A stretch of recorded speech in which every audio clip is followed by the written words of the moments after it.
Mills. He's a House Republican, member of the House Foreign Affairs Committee, also the Armed Services Committee. Thanks so much for joining us tonight. We appreciate you taking the time. Thank you. Listen, it's a remarkable 24 hours. The supreme leader of Iran is dead, as are several senior members of the Iranian leadership. A number of Iranian missile sites struck, nuclear sites as well. And it's our own reporting that the U.S. military is prepared at least for multiple waves of strikes to be carried out over days. My first, most basic question to you, do you welcome these strikes? Were they justified? Well, absolutely, they're justified. I mean, when you think about the fact that Iran has been responsible for the death and the maiming of many American soldiers over the years, you think about what was taking place under Qasem Soleimani and the Quds Force in Iraq, you think about the proxy militias as Iran continued to be the leader in the state sponsoring of terrorism with Hamas, Hezbollah, Kataib Hezbollah in Iraq, Hashd al-Shabi, the Houthis, etc.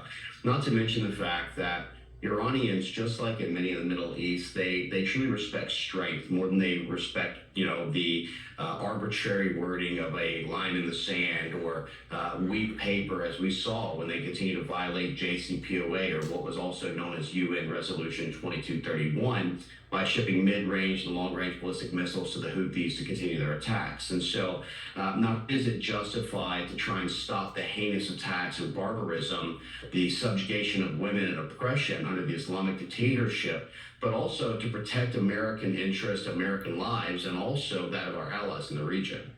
Well, to your point, no one knows the effect of Iranian support for those malicious terror groups in Iraq that took so many lives of U.S. soldiers there. You of course, served in Iraq yourself, and it was, of course, the Iranians who supplied those shaped charges that made some of those IEDs so powerful. I'm curious, is it clear to you what the U.S. strategic objective is with these strikes? Is it just to weaken the regime, or do you believe it rises to the level of regime change? Is that what the president is seeking here, and is that what he should be seeking here?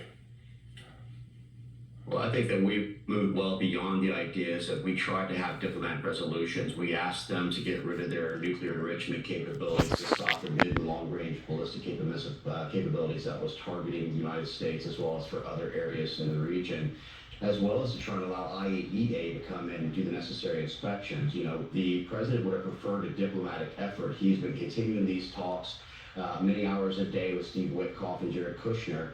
And when those talks fail, and you still have a leader chanting death to America and taunting America and continuing its efforts to fund its proxy militias, I think at that point, we're not looking at regime change, but regime elimination, looking at ushering in a new era for the Iranian people that can be led as a transitional or a caretaker government by Reza Pahlavi, who is His Royal Highness the Crown Prince.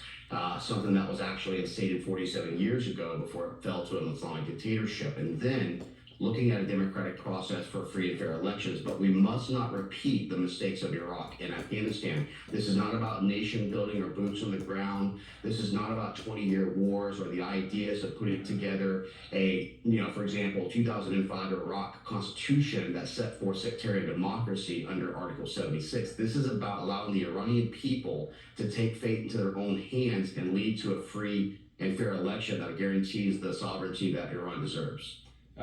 As you know, there are some of your Republican colleagues criticizing U.S. military action in Iran. Representative Thomas Massie says that the war is not America first, and he's not alone. Some of the polling indicates that as well. Has the president explained to those in his own party who are not just skeptical of U.S. military action in the region, but opposing quite publicly, has he explained to them why this is consistent with his America First policy? Well, the president has, but unless you've been sleeping under a rock for the last 20 plus years or hadn't ever served in Iraq and saw what the Iranians were doing, I think that it's very clear that Iran had already partnered with Russia, China, and North Korea to go ahead and look at this geopolitical alignment targeting the West and trying to strengthen itself, not just to eliminating the U.S. dollar as global currency, but trying to actually target Americans and our allies in various regions. And so I think that when they talk about constitutionality, when they talk about Article 1, Section 8 of the War Power Authorities of Congress, specifically Sections 11 through 13, they fail to remember that in 1957, 1991, 2001, and 2002, the Congress abdicated their roles and responsibilities under what was called the authorized use of military force. And so when the president designates an organization as a terrorist organization, that falls under the GWOT, Global War on Terrorism, not to mention the executive to privileges and war power authorities of the president and executive office itself. So not only is this constitutional, not only does this fall under AUMFs, but it was necessary in order to try and protect our allies' national security interests and United States personnel in the region. I don't have to remind you, given you're an Iraq veteran yourself, and again, this is different from the Iraq War. We don't have tanks on the border preparing to occupy. Yes. But a lot of the rhetoric, and I covered the war, was better there a number of times, is reminiscent, at least, right? I mean, you remember the talk then. We have overwhelming power. We will crush them. The people will welcome us, right? I mean, you remember those statements, and that we will keep the casualties under control. And none of those things proved to be true.